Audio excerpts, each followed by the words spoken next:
भैया महिंद्रा एक्सयूवी 700 ने ना मतलब मार्केट में तबाही मचा दी है। इतने कम प्राइस के अंदर इतनी बड़ी गाड़ी लॉन्च कर दी है कि जो बायर वेन्यू खरीदने वाला था, सोनेट खरीदने वाला था, Nexon, XUV 300, Creta, Seltos, Kushaq, Tiguan, jeep compass, Tata safari, Tata Harrier, मतलब इतनी सारी गाड़ी जो बायर खरीदने वाला था वो अब सोचेगा यार मैं एक्सयूवी 700 के ऊपर क्यों नहीं ट्राई करता एक बार, क्योंकि गाड़ी के अंदर क्या नहीं है। गाड़ी 5 सीटर है, 7 सीटर है, ऑल व्हील ड्राइव है, पेट्रोल के अंदर आती है, ऑटोमेटिक आती है, डीजल के अंदर आती है, मैनुअल भी आती है। मतलब क्या क्या ऑप्शन नहीं है गाड़ी के अंदर, और इतने कम प्राइस के अंदर। मतलब महिंद्रा एंड महिंद्रा की जो स्ट्रेटजी है ना वो कंज्यूमर को समझ चुके हैं कि कंज्यूमर को चाहिए क्या। अभी तक आपने यूट्यूब के ऊपर काफ़ी सारी वीडियोस देख ली होंगी कि महिंद्रा के आउटर में कैसा दिखता है, 700 के अंदर फीचर्स क्या क्या आते हैं। हमने जो वीडियो बनाई थी वो भी उसके फीचर्स के बारे में बताई थी और उसके प्राइसिंग के बारे में बताया था।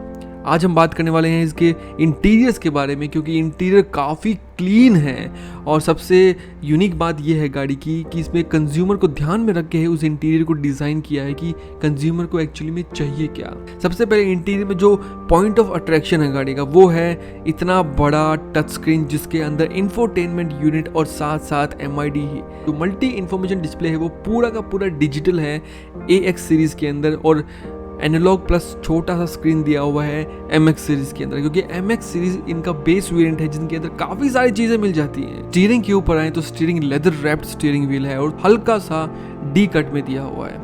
लेफ्ट साइड की तरफ इंफोटेनमेंट यूनिट कंट्रोल करने के लिए बटन है और राइट साइड की तरफ क्रूज कंट्रोल है। स्टीयरिंग व्हील के राइट साइड की तरफ नीचे में देखें तो एक तरफ हेडलाइट लेवलर दिया है और 2 बटन्स दिए गए हैं। ये थोड़ा सा ऑड लग रहा है कि इतने सारे बटन्स की जगह है, लेकिन वहाँ पर 2 बटन्स ही दिए गए हैं क्योंकि यहाँ पर पार्ट शेयरिंग काफ़ी ज़्यादा देखने को मिल रही है। तो वहाँ पर 2 बटन्स है, एक है हिल डिसेंट कंट्रोल को ऑन ऑफ करने का और दूसरा शायद क्लियरली दिखाई नहीं दे रहा लेकिन ट्रैक्शन कंट्रोल को ऑन ऑफ करने का ऑप्शन होगा। इसके डोर पैड्स की तरफ अगर आप देखेंगे तो वहाँ पर वुड फिनिश का इंटीरियर दिया गया है। साथ ही साथ जो डोर हैंडल्स हैं जो ओपनिंग एंड क्लोजिंग के लिए यूज किए जाते हैं वो क्रोम फिनिश के अंदर दिए गए हैं। डैशबोर्ड ट्राइटोन के अंदर दिया गया है, ऊपर ब्लैक, बीच में क्रीम कलर, उसके नीचे हल्का सा सिल्वर क्रोम कलर, उसके नीचे ब्लैक कलर। अब आते हैं सेंटर कंसोल की तरफ। देखिए सेंटर कंसोल में आपको जो नॉब दिखा रहा होगा ये ड्राइव मोड्स को सिलेक्ट करने के लिए नहीं है, ये इंफोटेनमेंट यूनिट को कंट्रोल करने के लिए बटन दिया है।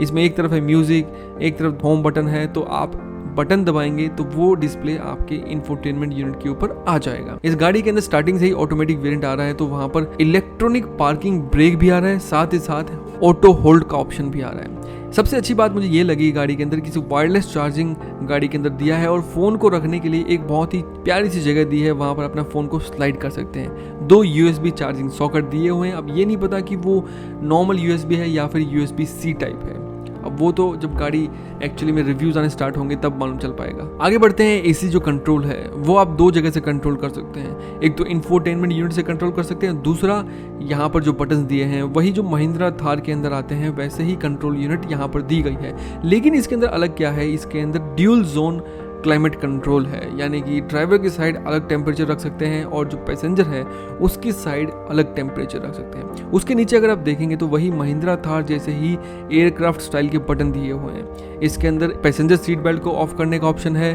क्यों? क्योंकि वो ऑल व्हील ड्राइव होने वाली है तो ऑफ रोडिंग के लिए लेके जाएंगे और मैक्सिमम टाइम पे हम सीट बेल्ट को ऑफ रखते हैं, इसलिए वहाँ पर सीट बेल्ट को ऑफ करने का ऑप्शन दिया। और काफ़ी सारे बटन है जो अभी दिखाई दे नहीं रहे हैं। पेडल्स के बारे में बात करें तो काफ़ी इंटेलिजेंटली जो डेड पेडल है उसको कर्व में देके अच्छे से रखा गया है ताकि जो ड्राइवर है उसको फटीग ना हो और पैर रखने में आसानी हो। आजकल की गाड़ियों में होता क्या है कि डेड पेडल सिर्फ डेड पेडल का नाम होता है, वो कोने में सेट कर दिया जाता है, चाहे वो कन्वीनियंट हो भी या नहीं भी हो। AC वेंट के बारे में बात करें तो AC वेंट काफ़ी क्लीन है, कोई हैंकी पैंकी डिज़ाइन नहीं दिया है। चारों के चारों AC वेंट्स काफ़ी क्लीन दिखाई दे रहे हैं। सेंटर में आप देख पा रहे होंगे एक आर्म रेस्ट दिया गया है, साथ ही साथ उसके अंदर एक एयर प्यूरीफायर भी दिया गया है।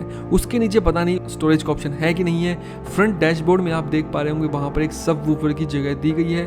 अब इसके इंफोटेनमेंट यूनिट के बारे में बात करें तो वहाँ पर आप ऐप्स को डाउनलोड करके इंस्टॉल भी कर सकते हैं। अब ये किस तरह से होगा वो तो एक्चुअली में जब आएंगे तभी मालूम चलेगा। साथ साथ इसमें इमेजेस भी देखे जा सकते हैं। जो ड्राइवर साइड का डोर हैंडल है उसके ऊपर मेमोरी फंक्शन दिया गया है, यानी कि 3 ड्राइवर्स तक सीट की पोजीशन को मेमोराइज कर सकते हैं। आपके पापा है, उन्होंने अलग सीट एडजस्टमेंट किया, उनकी हाइट लंबी थी, आपकी मम्मी आई, उनकी हाइट अलग है तो उन्होंने 2 नंबर दबाया, और आप आए, आपकी हाइट थोड़ी अलग है, उसके हिसाब से इसको एडजस्ट किया जा सकता है। जैसा कि मैंने आपको बताया था कि जो इंफोटेनमेंट है वो क्या MID से इंटरेक्ट कर पाएगा, जी हाँ, थोड़ा मोड़ा कर सकते हैं। जैसे कि जो नेविगेशन है उसको इंफोटेनमेंट यूनिट से निकाल के जो ड्राइवर के सामने MID है, जहाँ पर हमारे स्पीडोमीटर होते हैं और जो RPM है, उन दोनों के बीच में एक नेविगेशन दिखाई देने लग जाएगा। तो ये काफ़ी कूल फीचर है। साथ साथ ब्रिंग योर ओन डिवाइस करके एक फीचर है जिसमें हम अपने स्मार्टफोन में जो भी चल रहा है, जो भी कोई वीडियो चल रही है या फिर कुछ भी चल रहा है, उसको कास्ट कर सकते हैं डायरेक्टली XUV700 के स्क्रीन के ऊपर। तो यानी कि कुछ भी देख सकते हैं यार इसके ऊपर। जो ड्राइवर साइड में मेमोरी सीट फंक्शन है उसमें एक वेलकम रिट्रैक्ट भी है, यानी जैसे ही ड्राइवर दरवाज़ा खोलेगा सीट अपने आप पीछे हो जाएगी ताकि ड्राइवर आराम से बैठ सके, और जैसे ड्राइवर बैठेगा सीट अपनी पोजीशन दोबारा ले लेगी। बहुत सारी कंपनीज क्या करती हैं, ड्राइविंग मोड्स देती है अपनी कारों के अंदर, लेकिन महिंद्रा ने एक स्टेप और आगे ले, महिंद्रा अपनी गाड़ी को एक स्टेप और आगे ले गए। उसके अंदर एक कस्टम बटन भी दिया है जिसमें कंज्यूमर अपने अकॉर्डिंगली ड्राइविंग मोड सिलेक्ट कर सकता है। जैसे कि उसको अगर पावर चाहिए तो पावर बढ़ा सकता है, या फिर माइलेज ज़्यादा चाहिए तो माइलेज भी बढ़ा सकता है। तो ऐसा फीचर मुझे लगता है कि और किसी गाड़ी के अंदर अभी तक तो नहीं आया इंडियन मार्केट के अंदर। रूफ के बारे में बात करें तो रूफ में भी 2 स्पीकर्स दिए गए हैं, सेंटर में 2 अलग अलग लाइट दी गई हैं ड्राइवर के लिए और पैसेंजर के लिए, और एक सन ग्लास होल्डर भी दिया गया है। सनरूफ ओपन क्लोज करने के लिए बटन दिया है। इसके अंदर एडवांस ड्राइवर सिस्टम है, तो उसके जो सेंसर्स हैं वो IRVM के ऊपर दिए गए हैं ताकि इमरजेंसी में ब्रेक लगाए जा सके, जो सिस्टम अपने आप लगाता है। लेन असिस्ट यानी लेन को देख के रखना कि लेन चेंज तो नहीं, और ऑटोमेटिकली वो चेक करता रहता है। ड्राइवर और को ड्राइवर के ऊपर लाइट्स दी गई, साथ ही साथ जो सेकंड रो है उसके ऊपर भी लाइट्स दी गई हैं। साथ साथ उसमें ग्रैब हैंडल्स भी दिए गए हैं विद कोट हैंगर के साथ। अब सेकंड रो की तरफ आते हैं तो वहां पर हमें रियर AC वेंट देखने को मिल रहे हैं और फोन होल्डर भी देखने को मिल रहा है। साथ ही साथ एक USB चार्जिंग सॉकेट दिखाई दे रहा है जहां तक मैं देख पा रहा हूँ। फ्लैट फ्लोर है, यानी कि आपको पूरा कंफर्ट मिलने वाला है। जो बीच का पैसेंजर है उसको काफ़ी कंफर्ट मिलने वाला है। आइसोफिक्स माउंट्स के लिए जगह यहाँ नीचे दी गई है, और जो सेंटर पैसेंजर है उसके लिए लैप सीट बेल्ट दिया गया है। सेंटर में एक आर्मरेस्ट भी है जिसके अंदर कप होल्ड्स करने की जगह भी दी गई है। ये जो आप फ्लोर मैट देख रहे हैं इसके ऊपर आप एक पैटर्न देख पा रहे होंगे। वो पैटर्न क्या है, एक्चुअली में जो माउंटेन्स होते हैं, माउंटेन का अगर ड्राइंग आप देखेंगे तो माउंटेन्स की ड्राइंग कुछ इसी तरीके से दिखाई देती है। इससे कंपनी इंडिकेट कर रही है कि आप गाड़ी को कहीं पर भी लेके जा सकते हैं। जो फ्रंट सीट है उसके पीछे आप एक कटआउट देख सकते हैं ताकि जो पिछला पैसेंजर है उसके पैरों को आराम से स्पेस मिल सके। सेकेंड रो में जो हेडरेस्ट है वो एडजस्टेबल है, लेकिन जो सेंटर पैसेंजर है उसका हेडरेस्ट फिक्स है। जो 7 सीटर कॉन्फ़िगरेशन है उसमें थर्ड रो को अगर फोल्ड करेंगे तो पूरा का पूरा फोल्ड हो जाएगा, वो फ्लैट सरफेस बन जाएगा।